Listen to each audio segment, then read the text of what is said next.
Hi, you're watching Sipping Off the Cuff on Tequila Aficionado Media, all of our platforms, including podcasting. That's right, Anchor FM and now Spotify. That's right. I'm Mike Morales here in San Antonio. That young man is.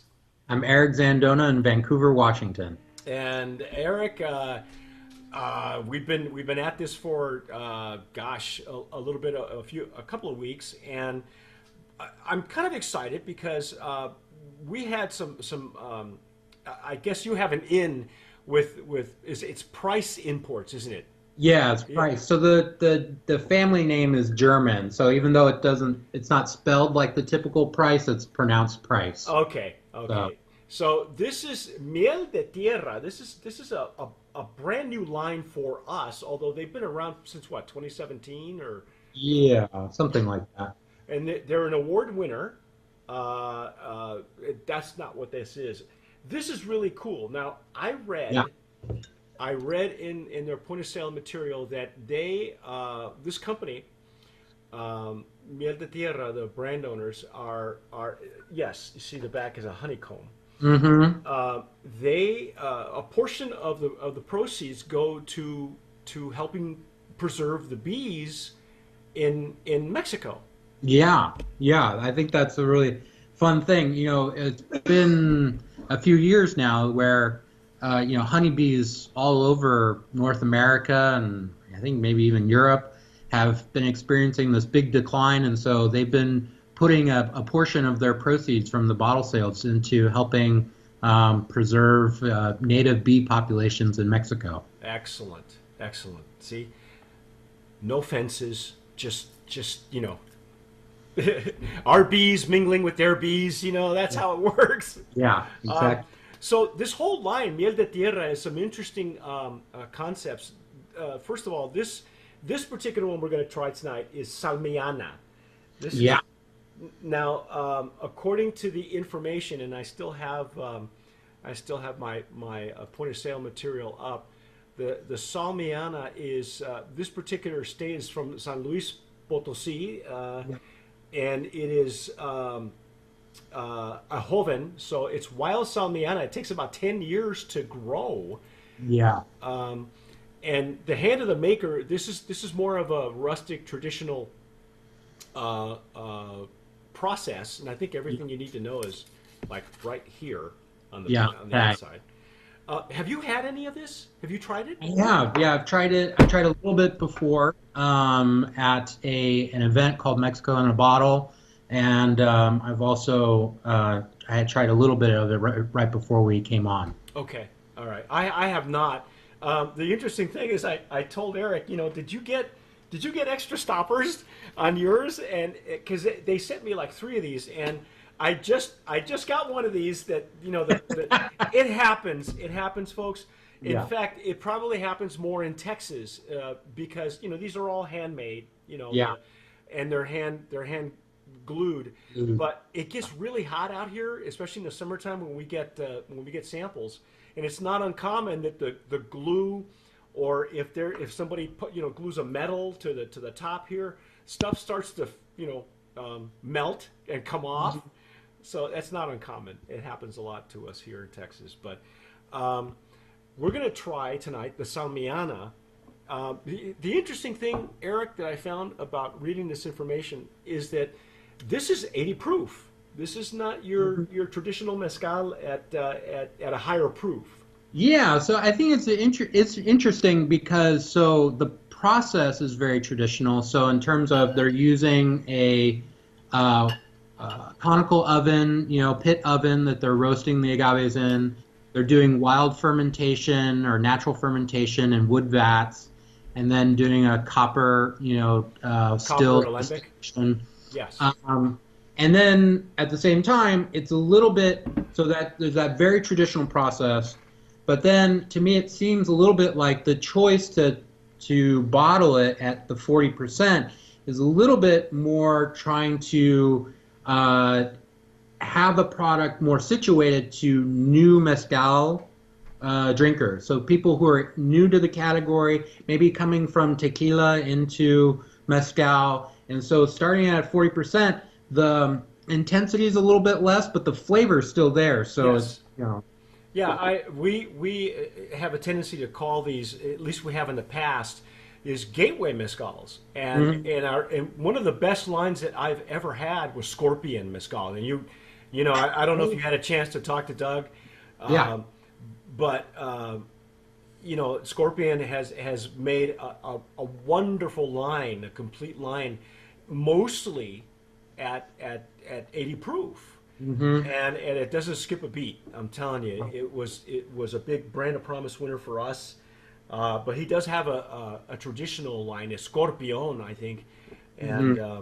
so I'm using my Sasso Jarrito. This is the one for the usually that I use for mezcal. Eric's got his trusty Glencairn. Yeah. Oh my! Oh wow! So the other interesting thing about the Salmiana is that this is also a traditional agave used for making pulque. Oh, And okay. So these are the big ones that we see the old black and white pictures of. These are the yeah, ones you can literally climb into. yeah, they get really, really big. I can't imagine breaking one of these monsters up. You know, to Yeah, just harvesting this thing is gotta yeah, be. You know, I don't even do yard work anymore. yeah. I don't know. They must be like 100 and something kilos just for the piña. Yeah, Yeah. I'm getting some really vegetal notes, Hmm. like cheese or mushroom as well. Uh-huh. Something. Yeah, I think there's really an interesting complex nose going on. There's a real savory, meaty kind of maybe cheese, yeah, like a hard aged cheese Right. kind of umami character going on. But at the same There's time, that word. yeah, Umami. No, you mommy. yeah. But at the same time, there's a little bit of sweetness that I get on the nose, um, and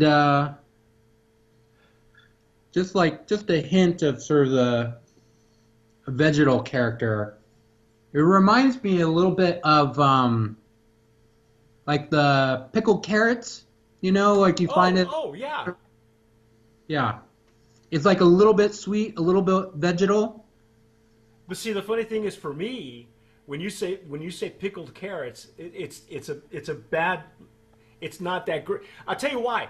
My mother used to Uh, make her own chili, yeah, and that means putting the carrots in the, you know how you buy those in the store, right, they're carrots or jalapenos, right, and they're, but it requires boiling vinegar or something. I don't know how my mom did it, okay, but it would smell up the house, and it was the same as, you know, what La Vittoria is, or wherever you know, whatever line, Goya, whatever line that you get right. your, but it was always infused with jalapenos. So the carrots get really hot like jalapenos. They get very, very spicy. Yeah. And it wasn't until I moved to New Mexico that I realized that chili came in different forms, and then I fell in love with green chili because Hmm. jalapenos.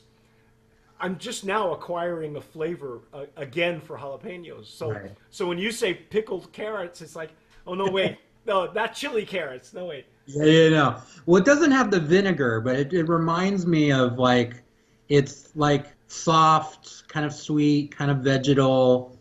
Just anyway, that's what it reminds me of. That's, well, you know, I'm gonna try it because I don't think of all the mezcals that we've had, I don't think that we've had one salmiana yet. Yeah, And on sipping off the cuff, so I'm excited to see what this is going to be like. So I'm gonna dive in here. here we go.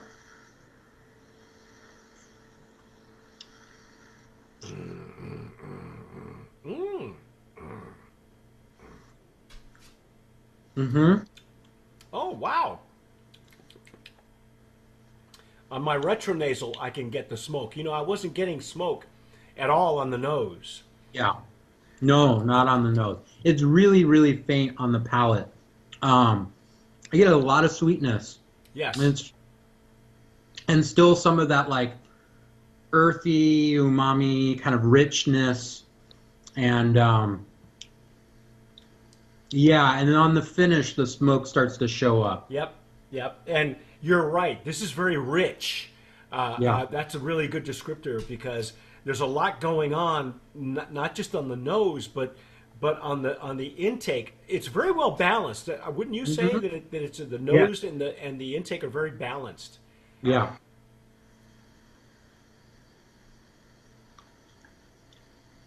Wow. Yeah, I would say the nose and the flavor are really well integrated, where Hmm. you get the same sorts of characters in both places. Some spirits you'll find the nose can be really different from the taste, and Yes. sometimes that's good, sometimes that's bad, but these pair really well. There's sort of what you smell is kind of what you get in the flavor. Yes. Exactly. Exactly. But That's what. And really that's rich. why I said it was very balanced Yeah, yeah, because it can go the other way around, or like you said, if had it been aged in wood or had this, yeah. different factors, and of course the hand of the maker.